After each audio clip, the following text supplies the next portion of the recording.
Il Napoli spreca l'occasione di recuperare 2 punti a Juventus ed Inter. Contro la Spal infatti arriva il pareggio 1-1. Questo commento del tecnico partenopeo Carlo Ancelotti. Credo che il campionato è molto difficile, questo lo dimostrano anche i risultati di ieri. Tutte le partite portarle alla fine sono complicate.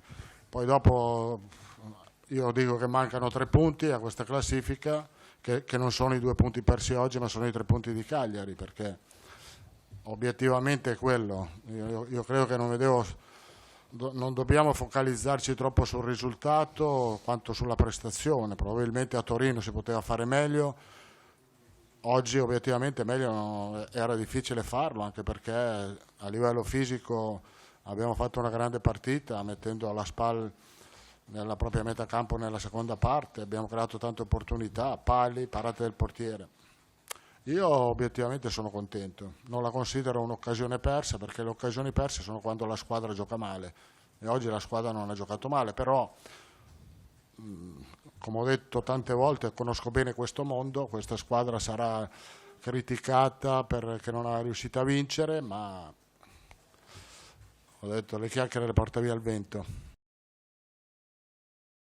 Lewis Hamilton vince il Gran Premio del Messico di Formula 1, ma deve rimandare l'appuntamento matematico con il titolo mondiale, anche se ormai manca davvero pochissimo. Il pilota britannico della Mercedes gestisce alla perfezione le gomme e precede Sebastian Vettel e Valtteri Bottas che completano il podio. Solamente quarto Charles Leclerc che paga alcune strategie errate del team Ferrari. Lewis Hamilton a 3 gare dalla fine a 74 punti di vantaggio su Valtteri Bottas e gli basterà domenica 3 novembre ad Austin un 9° posto per laurearsi ancora una volta campione del mondo.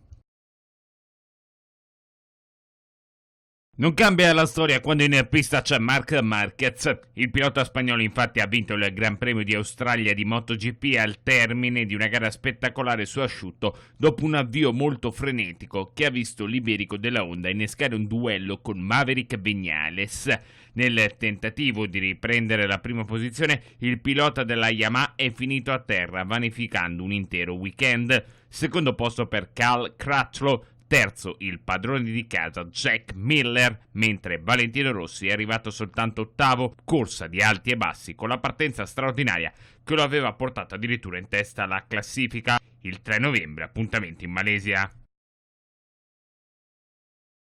La Lega Dilettanti continua a investire sui giovani. La splendida cornice del centro di Coverciano ha ospitato la prima tappa del Road Show 2020. Ragazzi e ragazze si sono sfidati in un avvincente torneo di FIFA 2020, trasformando un semplice gioco virtuale nella possibilità di trascorrere una giornata all'insegna dello sport pulito e dell'inclusione. Sto facendo proprio questo, investendo molto sui giovani, ma direi che oggi è la dimostrazione, perché vedere tanti giovani impegnati così in modo assiduo e direi anche allegro sta a significare quanto di buono la Lega Dilettanti fa per il territorio. Io dico sempre, non è solo un impegno calcistico, sportivo, ma anche un impegno culturale, un impegno sociale. La Lega Dilettanti si fa trovare pronta.